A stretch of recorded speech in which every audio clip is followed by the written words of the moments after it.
अहम ख़बर वांखे ॾियूं पिया मीरपुर माथेले मां शदाणी डिग्री कॉलेज हयात पिता फ़ी में 2 साल गुज़री वञण बावजूद उस्तादनि खां महरूम बणियल आहे।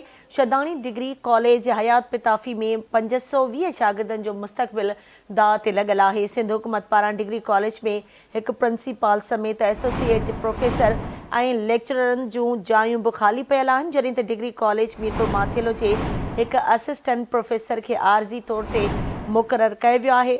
तफ़सील मालूम कंदासीं। आवाज़ न्यूज़ रिपोर्टर लतीफ़ वसीर असां सां लाइन ते मौजूदु आहे। जी लतीफ़ वसीर, वधीक छा तफ़सील आहिनि, आगाह कजो।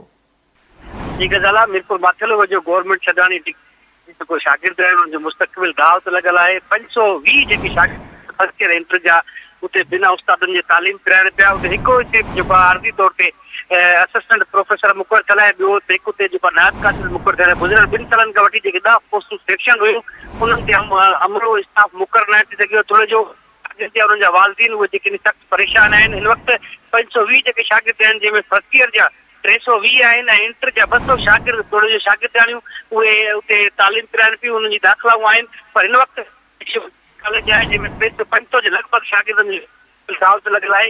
ऐं ॿिए पासे जेको आरज़ी तौर ते मुक़ररु थियल प्रोफेसर आहे उनजो चवणु आहे त मां केतिरा ई भेरा आला अफ़सरनि खे ख़त लिखियो आहे, पर उन ते अमल न पियो कयो वञे।